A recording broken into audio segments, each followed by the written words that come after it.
IHSG naik, tadi sempat 6.700-an, walaupun tutupannya itu harus rela di angka 6644 atau hanya naik 46% saja. Ya, jadi saya coba mengkombinasikan antara kejadian alam yang terjadi secara reguler, adanya full moon atau purnama atau flower moon.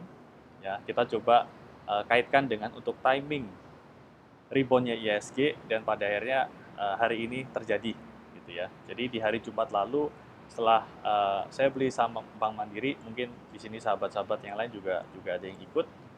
Foto saya saat itu di Jumat 77% itu saham, 23%-nya cash saja.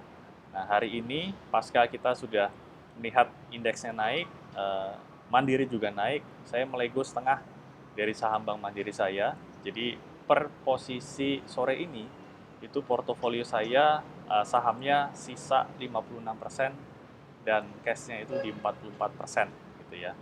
Pertanyaan selanjutnya pasti banyak yang berpikir apakah ini sikon untuk bottoming-nya sudah bagus, kenaikannya akan sustain gitu ya.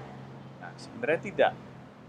Jadi penurunan yang sempat saya gambarkan di video sebelumnya, indeks itu sampai di 6.200 sekian, ya.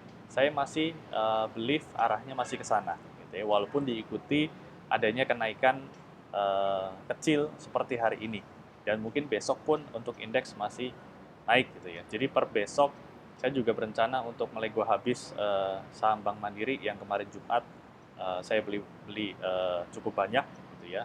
Sambil nanti kita akan melihat lagi sikonnya apakah memang cukup kuat untuk atau cukup aman untuk kembali masuk ke bursa lagi untuk membeli saham perbankan lagi. Tapi di luar itu ada data penting yang di sini sahabat harus tahu. Di sini saya ambil data net foreign buy atau sell ya dari 10 saham yang besar atau index mover di sini. Mulai dari Astra, BCA, BRI, Mandiri sampai di Unilever, Goto sama Emtek gitu ya. Nah, di sini rentang datanya pun saya siapkan dari tanggal 27 April sebelum kita libur panjang lebaran sampai dengan hari ini tutupan. Jadi di sini kita bisa ngelihat Astra itu sebenarnya foreign-nya masih outflow atau keluar sejumlah 216 miliar. BCA masih outflow 3,5 kurang lebihnya triliun. BRI juga masih outflow 1,5 triliun, Mandirinya outflow 105 miliar, BNI juga outflow 290 miliar, Arto juga keluar 11 miliar, Telkom juga 1,2 triliun, Unilever inflow 481 miliar, Goto inflow hanya 7 miliar, dan Emtek 381 miliar inflow. Nah, di total dari ke-10 saham ini yang bisa menggambarkan kondisi foreign itu masih net buy atau net sell, ya, ternyata totalnya itu mereka masih outflow keluar dari market Indonesia senilai 6 triliun gitu ya. Angka ini terus terang bukan angka yang bagus.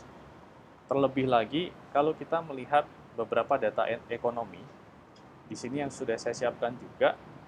Ya, ini merupakan campuran data ekonomi dari Indonesia yang simbolnya ID, dan sisanya adalah Amerika, gitu ya. Nah, sekilas kalau dilihat Indonesia, GDP memang naik, ya, dari forecast, tapi kalau mengacak pada previous atau bulan sebelumnya, itu masih turun. Nah, inflasi masih sangat perkasa, ya, walaupun inflasinya sendiri masih lebih rendah daripada forecast. Tapi kalau kita ngelihat di bulan sebelumnya, inflasi rate yang April YoY ini hanya 2,64, pada akhirnya yang rilis itu di 3,47, kenaikannya cukup tinggi gitu ya. Hal ini juga bisa dibilang sama dengan inflasi yang ada di Amerika ya, juga masih tinggi. Kemudian juga kalau kita lihat jobless claim atau tingkat pengangguran itu pun masih lebih tinggi dari bulan sebelumnya gitu ya. Dan beberapa data lain yang di sini kalau kesimpulannya yang bisa saya tarik adalah data-data ekonominya masih belum bagus gitu ya, terutama untuk inflasi. Nah, inilah yang mengkonfirmasi bahwa asing itu mencoba mencari safe haven aset lain dulu gitu ya, dengan cara mereka keluar dari bursa Amerika jelas karena Dow Jones juga turun, S&P juga turun, dan mereka juga keluar dari kita dari emerging market di Indonesia, gitu ya. Nah, ini saja mungkin pesan singkat yang bisa mengkonfirmasi kenapa point of view saya untuk indeks sendiri itu masih ke bawah, ya, yang diikuti kenaikan-kenaikan kecil seperti contohnya hari ini, ya. Tapi untuk bermain dalam jangka waktu yang agak panjang, gitu ya, terus terang saya masih belum berani.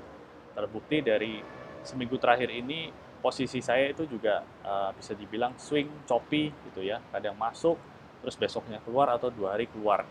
Nah, untuk besok pun saya rencana untuk melego habis saham Bank Mandiri yang kemarin Jumat saya beli. Ya, mungkin itu saja untuk update hari ini. Thank you semuanya, selamat sore.